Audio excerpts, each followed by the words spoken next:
क्यों हेलो दोस्तों, आज की इस वीडियो के माध्यम से एक और अपडेट लेकर के हम आपके बीच आ चुके हैं। मेरे साथियों, बीटीएससी की तरफ से फार्मासिस्ट का जो अभी ऑनलाइन आवेदन हो रहा है उसी के रिगार्डिंग अपडेट देंगे 1539 पोस्टों के लिए। दोस्तों, रजिस्ट्रेशन की प्रक्रिया शुरू हो चुका है। अब ये जो आप लोग रजिस्ट्रेशन की बात मैं जो कर रहा हूँ इनके लिए आप लोग सोच रहे होंगे कि किस रजिस्ट्रेशन की बात हो रहा है, क्यों हो रहा है ये रजिस्ट्रेशन की बात, मैं स्पेशल आप लोग को बताऊंगा। साथ ही दोस्तों, इनमें इनको भी मिलेंगे मौका, यानी कि अब जो कैंडिडेट नया में रजिस्ट्रेशन करा रहे हैं उनको भी मौका मिलेगा। दोस्तों, हाई कोर्ट का जजमेंट जैसे ही आया रजिस्ट्रेशन को लेकर के एकदम खलबली मच गया और बिल्कुल रूप से सारे काम बिल्कुल रूप से होना यहाँ पर हो गया। पूरी डिटेल्स जानकारी मैं आपको ऑफिशियल वेबसाइट पर लेकर चलता हूँ और ऑफिशियल जो जानकारियाँ अपडेट आई है पेपर के माध्यम से उसको दिखाते हैं, फिर जाकर के आपके माइंड के बहुत सारे डाउट यहाँ पर क्लियर होंगे। तो चलिए ऑफिशियल टाइप की जो जानकारी आए हुए हैं उस पर। तो साथियों, हम आ चुके हैं यहाँ जानकारी पर। आप लोग देख पा रहे होंगे ये प्रभात खबर पेपर की न्यूज़ है। साथ ही दोस्तों, ये जो जानकारियाँ हैं आपको और भी पेपर में मिल जाएंगे, आप लोग बिल्कुल रूप से उठा करके देख सकते हैं। रजिस्ट्रेशन को लेकर आवेदनों की जांच आरंभ, यानी कि जितने भी रजिस्ट्रेशन कराने वाले आवेदन पड़े हुए थे सभी की जाँच होना अब यहाँ पर शुरू हो गया। पहले ये चीज़ देख लीजिए, फिर बीटीएससी से रिलेटेड मैं जानकारी अपडेट दूंगा। दोस्तों, बिहार राज्य फार्मेसी काउंसिल ने रजिस्ट्रेशन के लिए सौंपे गए आवेदन पत्रों की जांच आरंभ कर दी है। काउंसिल में फरवरी 2022 से निबंधन ठप पड़ा था। इस दौरान काउंसिल के पास करीब 4000 से अधिक आवेदन रजिस्ट्रेशन के लिए जमा हो गए थे। काउंसलिंग में नियमित रजिस्ट्रार नहीं होने से इन आवेदन पत्रों की जांच प्रारंभ नहीं हो सकी थी। अब काउंसलिंग में फार्मेसी पास सभी अभ्यर्थियों को प्रमाण पत्रों की जांच संबंधित राज्य और विश्वविद्यालय को भेजने आरंभ कर दिया है। विश्वविद्यालय द्वारा प्रमाण पत्र की सत्यता किए जाने के बाद रजिस्ट्रेशन आरंभ हो जाएगा। बिहार राज्य फार्मेसी काउंसिल के चुनाव के बाद अन्य सरकारी सदस्यों की नियुक्ति नहीं होने से अभी तक काउंसिल के अस्थायी अध्यक्ष और रजिस्ट्रार की नियुक्ति नहीं की गई है।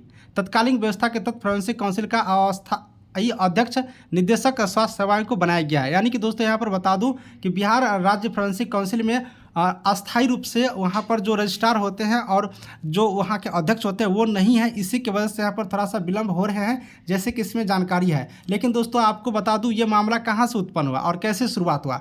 बीटीएससी में अभी फॉर्म अप्लाई हो रहा है 1539 सीटों के लिए, फार्मासिस्ट पोस्ट के लिए। बहुत ऐसे कैंडिडेट हैं जिनका रजिस्ट्रेशन ही नहीं है, लेकिन वो रजिस्ट्रेशन के लिए फार्मेसी नर्सिंग काउंसिल को अपना आवेदन दिए हुए हैं और बीटीएससी इधर रजिस्ट्रेशन लेकर के ही उन सारे कैंडिडेटों को आवेदन करने का मौका दे रहे हैं। इसी बीच ये लोग पटना हाईकोर्ट पहुंचे और पटना हाईकोर्ट ने फाइनल बता दिए यहाँ पर राज्य फार्मेसी काउंसिल की फॉर्म अप्लाई होने से पहले, यानी कि 2 वीक में सारे कैंडिडेटों का रजिस्ट्रेशन जल्दी से कर दे, अन्यथा बीटीएससी जो है बिना रजिस्ट्रेशन का भी इन सारे कैंडिडेटों को फॉर्म भरने का मौका दिया जाए। इसी बीच यहाँ पर चलिए खुशी की बात है कि रजिस्ट्रेशन को लेकर के प्रक्रिया शुरू हो गया। लेकिन बात यहाँ पर उत्पन्न होती है कि जो 5 मई तक, शायद 5 मई तक ये फॉर्म भरने की डेट यहाँ पर लास्ट डेट दिया गया है बीटीएससी फार्मासिस्ट के लिए।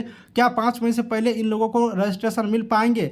अगर नहीं मिल पाते हैं तो उम्मीद कर सकते हैं हम लोग, संभावित है कि आपको जो फॉर्म भरने की प्रक्रिया है उसका डेट बढ़ेंगे और डेट बढ़ेंगे तो उस बीच में एक नया रूल आ सकते हैं। संभावित है कि जो कैंडिडेटों का रजिस्ट्रेशन नहीं किया गया है और वो कैंडिडेट अगर बिहार फार्मेसी नर्सिंग काउंसिल में अपना आवेदन दिए हैं तो उन सारे कैंडिडेटों को एक मौका दिया जा सकता है कि बिना रजिस्ट्रेशन का आप फॉर्म अप्लाई करें। बाद में रजिस्ट्रेशन आएंगे तो आप डॉक्यूमेंट वेरिफिकेशन के टाइम में या फिर बीच में एक बार एडिट करने का मौका दे डिपार्टमेंट और उस बीच अपना रजिस्ट्रेशन डाल दे। यानी कि किसी न किसी रूप से स्टूडेंटों को फॉर्म भराने के लिए बीटीएससी तत्पर यानी कि तैयार होने की संभावित है। तो दोस्तों, ये एक खुशी की बात है, जानकारी अपडेट है। चलिए, हम लोगों को कम से कम इतना तो मौका मिल रहे हैं। तो ये सारी चीज़ क्या हुआ जब आप पटना हाईकोर्ट गए, आप अपने अधिकार के लिए लड़े, आप अपने न्याय के लिए लड़े। इसी तरह से दोस्तों, अगर आपको कहीं दिक्कतें होती हैं तो आप अपना अधिकार के लिए मांग उठाइए, आप अपना अधिकार को मत छुपाइए। अभी छुपा लेते तो आपका भी यहाँ पर होने की संभावित कम था, लेकिन अब यहाँ पर सारी प्रक्रिया हो रही है।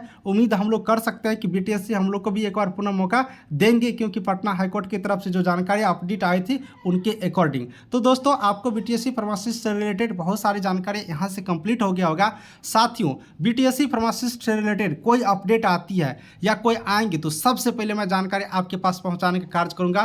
बिहार स्वास्थ्य विभाग से रिलेटेड अभी हर जानकारी अपडेट देता हूँ। अगर आपको भी वीडियो अच्छा लग रहा है ना तो सब्सक्राइब कर लीजिए ना चैनल को और टेलीग्राम ग्रुप का लिंक डिस्क्रिप्शन में ज्वाइन करिए ना, वहाँ से हमसे सारी डाउट भी पूछ सकते हैं। चलिए वीडियो को समाप्त करता हूँ। Thank you.